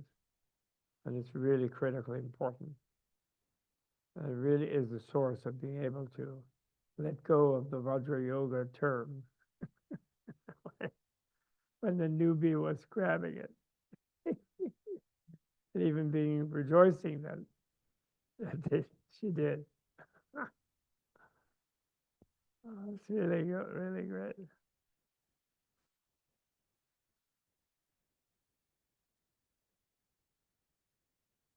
And that also is achieving that is what gives one the grounding, or in groundlessness, the groundless grounding, to be able to exercise visualization and creative imagination in life and be the artist of life. Because the more one, and of course the last place where one will end up placing this sense of really real is whenever you have a dissolution type experience. Someone yesterday mentioned the dissolution thing, and Laya Yoga, and dissolution type experiences. If you become a strong meditator, looking introspectively into yourself, you can definitely achieve a thing where you actually sort of have an out-of-body experience. Totally. In fact, even the first immeasurable, the first immensity, as I like to call it nowadays, of the four immeasurables or the four immensities, the first immensity of love, which you could say loving kindness. They say loving kindness because people say love and then they act cruelly, but it is actually love. Love is kind. So love by itself is good enough. Maitri, that first one, if really pursued with strong meditative, concentrative, samadhic focus, will lead to an out-of-body experience where you will just feel a blissful golden light. You're just a space of golden light. And, you can sort of then go back in and find that you have a feeling of your hands folded together or your legs crossed on the seat or whatever you're meditating. But actually, the immense love is immense because it goes out of body. And you actually have an out-of-body experience. So it's not that, your mind, your own mind is so powerful that you will achieve that. I'm sure many of you have. And then that seems to be the real reality, not just real, relatively real in the sense of experience, but the real reality. And it can get into more and more intense like that. And it can lead to the misappropriation of nirvana, a kind of nirvana thing, misidentification of nirvana. And so it's very important to realize that emptiness is empty of itself. So space is empty of its spaciousness, etc. So in other words, it's, that out-of-body spacious experience is itself empty of intrinsic reality. It's not objective in a sense, intrinsically. It's objective relationally. And the subjectivity becomes, subtly merged with it.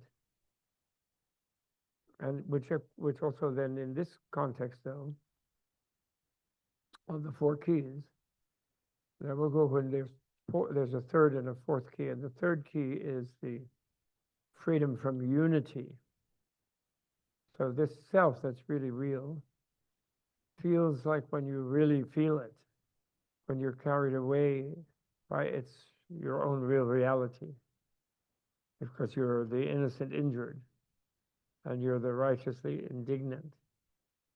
And you therefore fully kind of occupy feeling absolute about yourself. You don't identify it, it's just the way you feel. And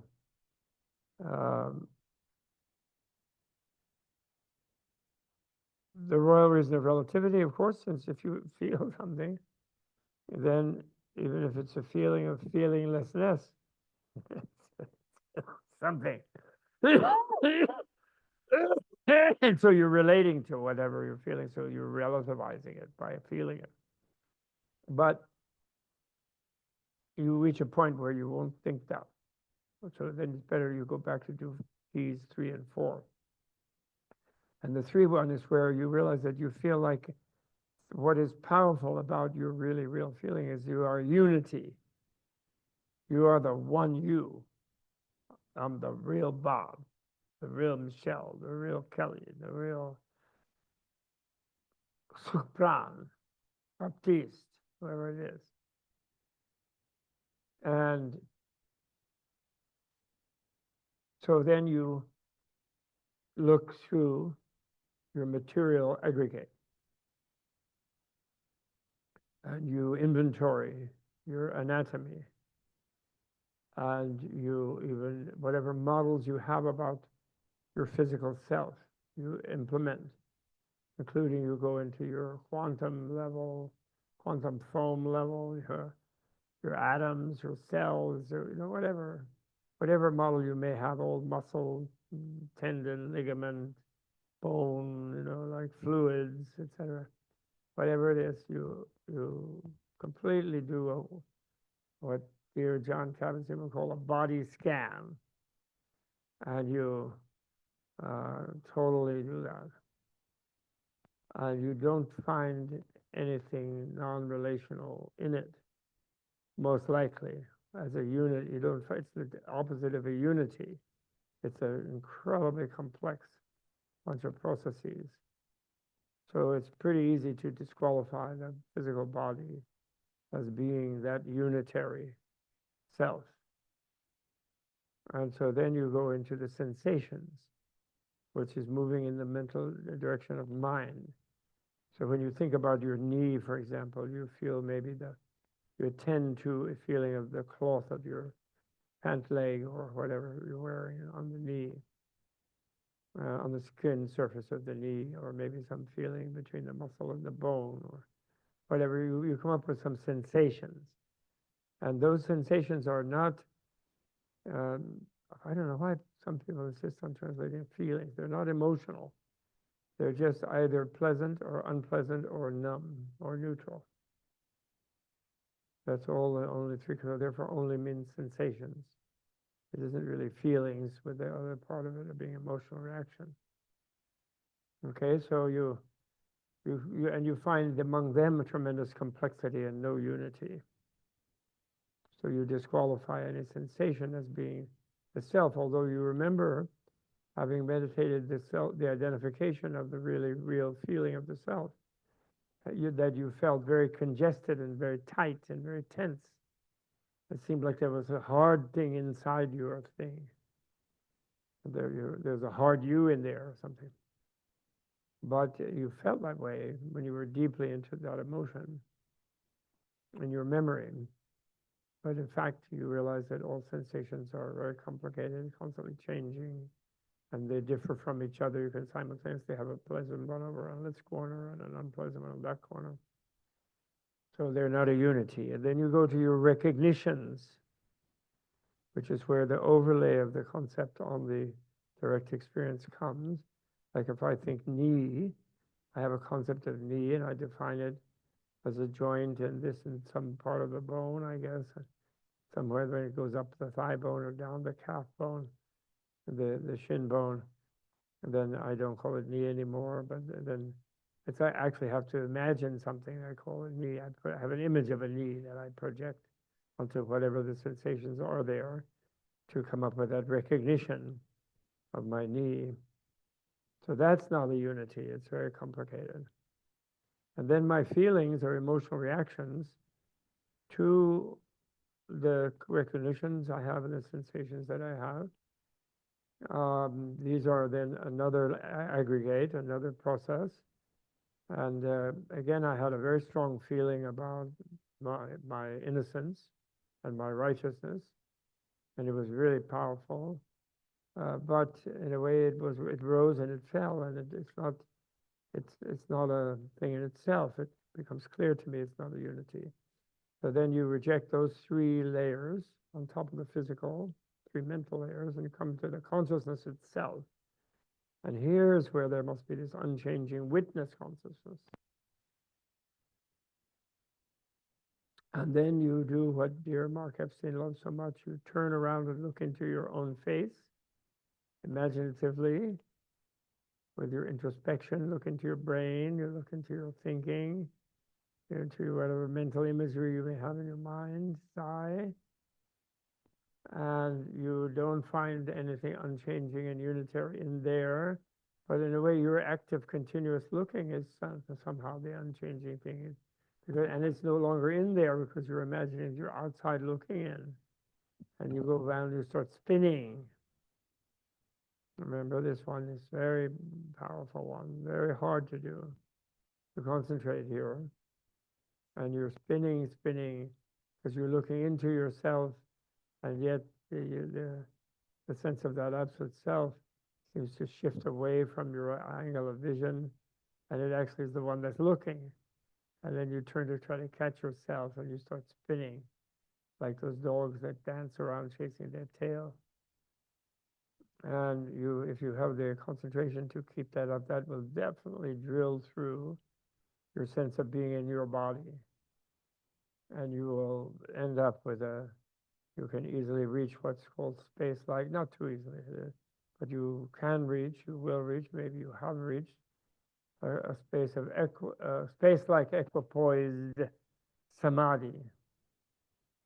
And then that space-likeness itself becomes maybe the really real thing, it may seem to you. It solves the problem of looking in for a particular unitary agent there, and maybe this is a vast unity, and it's the real you. There is a danger here. And but you will project that, you will leave that final place of projection of the sort of self-subsistent absoluteness to be the space itself, or the emptiness itself. And this is where you need to be deeply alert to, because you won't be able to think in language at that point. We have to be alert to the emptiness of emptiness. That emptiness itself is relational when experienced, and it's even empty of itself. So this will not necessarily dump you out instantly of the space-like equipoise samadhi, and you can allow yourself to enjoy the sense of release from the stress of seeking this absolute self into feeling kind of like absolute space, where there's and losing sense of time that you will in that, but time will catch up in a way, and then you will sort of come down from that space like equipoise samadhi. And if you wrongly interpret, you will long to go back, actually. And you will then identify that as the state of nirvana that you will eventually be permanently stay in, and then as a good Theravada, in case you are a follower of a Theravada tradition, a dualistic version. You will feel that, and then this will create this separation in the mind, in your experience, that Vimalakirti challenged Shariputra about in the story Shariputra told to the Buddha in the second chapter, where Buddha asked him to go pay sick call on Vimalakirti, and instead Shariputra preferred not to. He said, he was reluctant. He didn't say no, but he just said, I'm reluctant. I have no enthusiasm for it, because this and this happened to me before, in which time he was deeply meditating and he was deeply out of body under a tree. And Vimalakirti came and disturbed him and said, you should meditate in such a way that neither body nor mind appear anywhere in the triple world. So in other words, you can't be a mind out of body in a formless realm, in a space like empty realm. You can't be appearing there to yourself. I wrongly for years thought he was just referring to thinking of himself, having still an intact self-image of himself as sitting under a tree. But no, he was gone in his taste of nirvana experience. And Sri Vimalakirti knew that, empathized that, and critiqued it, which Shariputra accepted, was speechless. He realized in a way that it was just a different place, but the relational place, that space like equipoise. And it's very important and healing to have it to counter the space of being involved in interconnectedness, but it's not an absolute. It's fusible with this new space of encountering, connecting. Anyway. But then when one realizes that, one comes up with a freedom from true unity. It's a powerful, liberating, it can even be ecstatic experience, depending on its depth. But then the relational world returns. It sort of like comes back into focus. But it has a kind of illusory quality. Seems like almost transparent in some way. And in a way that could be thought of as non-dual, but actually it isn't. It becomes more solidified at first, after a while. But anyway, then you do the fourth key. And the fourth key is, well, wait, but in the differentiated reality came back. But I still, and so I momentarily was in a completely spaced out situation, feeling released in it. But actually there was a continuity because I'm continuous now here. So that was really real, and I'm now really real here. But it isn't any of the five aggregates, five body-mind processes that I was inventorying. So maybe there's some sort of duality, like there's a self that is the location of my body-mind processes. It's the owner of my body-mind processes. It's the essence of my body-mind processes. So you begin to look for self as something different. So you're looking for a plurality of self.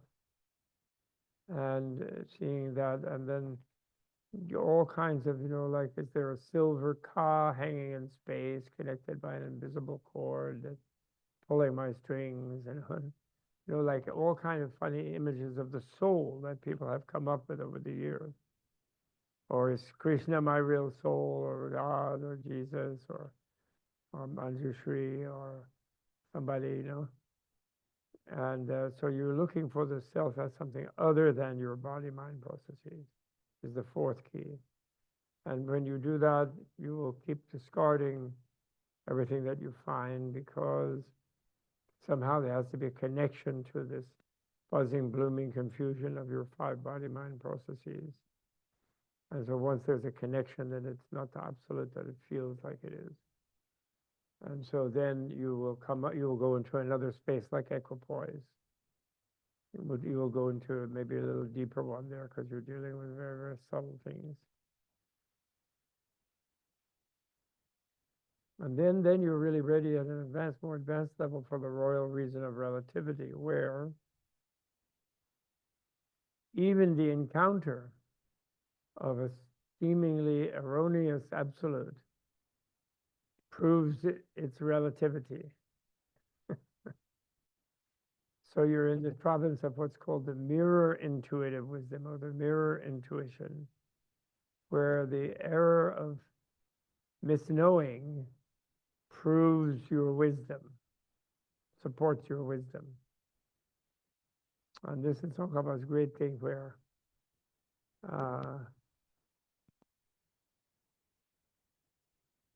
the appearances of things, the connectednesses of things, destroys their absoluteness about them, anything absolute about them. And emptiness destroys that they don't exist, any nihilism about them. The opposite, in other words, of what you did before when you oscillated in, where you undid the absoluteness by probing for the reality and finding emptiness, and then you reasserted the relativity to avoid emptiness being confused as a nothingness. So this time, when you reach that royal reason of relativity at a more advanced level, because you have become more and more aware of your own responsibility in creating your experience. In other words, your own relationship to your experience, even your experience of yourself as a really real you, your role in creating that you become more responsible about, because you realize you kind of the one who creates it, that's what emptiness really does. It doesn't addict you to lying around in space, or to even getting a bit, or addict you to having out-of-body experiences. It does not, because they are also empty. But what it does is it makes you more conscious and responsible about your ability to shape things and your presence in them, your agency in life. This is really key. And this is also really key to your ability to do yoga that verges toward Tantra.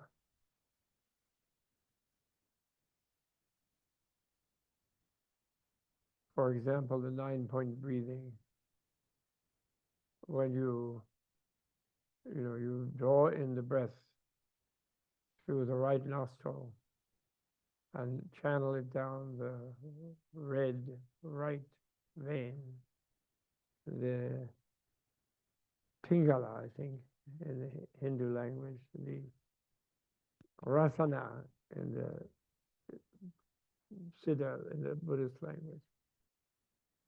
And then you link the bottom of that tube on the right into the tube on the left.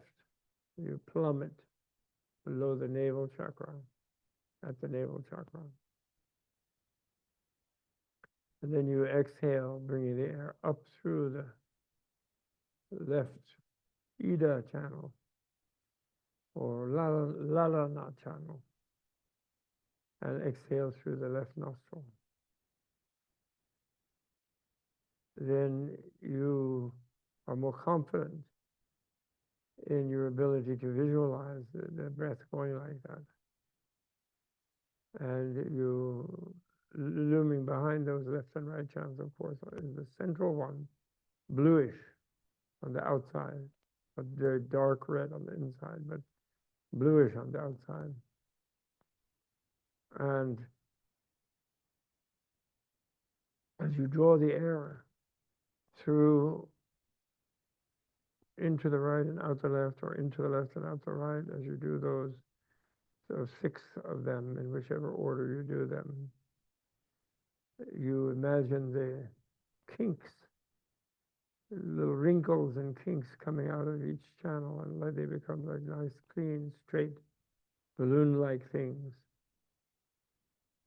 And the flow goes in one, come out the other, and in the other, and out to one, back and forth.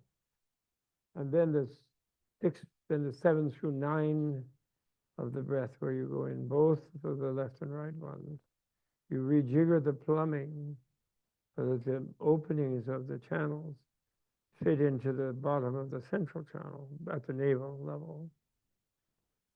And then the exhalation comes up through the central channel, and then it re-enters the left and right up at the base of the nostril, where the nostrils go into the skull, and where the blue vein comes to the third eye. It is opening, but it can, the wind can migrate into the back of the left and right nostrils, doesn't of course go out through the third eye, but it moves back into the left and right. But it has had a movement, you're imagining it has had a movement in the central channel in exhaling. So you've done that more complicated thing of the 7 through 9 steps, and you are more of an agent of imagining, and in the sense of your sense of agency about it, because of your deeper knowledge of where even a seeming absolute encounter proves the relativity of both sides of the encounter. And you therefore are more responsible for, you are actually affecting your subtle nervous system with your imagination. So the imagination agency of the mind affects what you might coarsely thought of as mere physical flow of wind, flow of energy. So in the Tibetan systems, most of them, the license to be able to practice Tantra is with the fully visceral inference of the royal reasoning of relativity. That emptiness and relativity are equivalent, which is the seed of the non-dual realization. It itself is evoking one's innermost non-dual realization, actually. Because our life force itself is non-dual realization.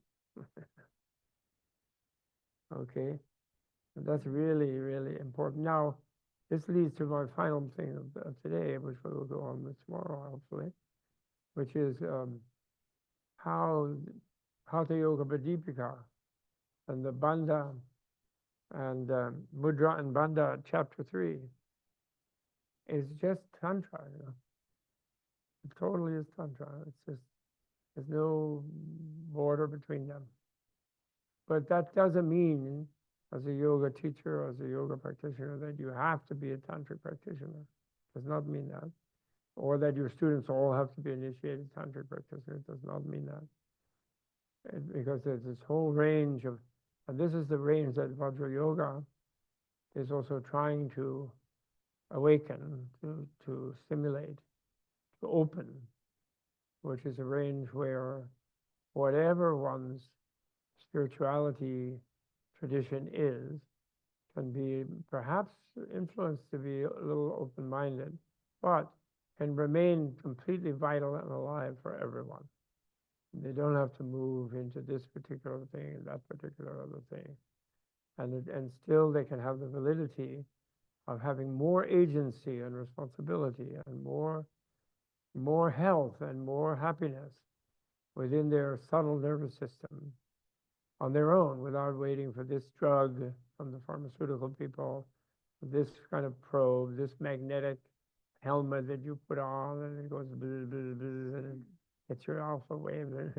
I mean, these things can all be fun to play with, but you don't have to wait on that kind of intervention, because your own thought, your own image, your own art of thinking is you can control that intervention, and without disturbing your devotional commitments, whatever they may be. So that's this middle place of the Vajra thing that we're talking about, I hope. Okay?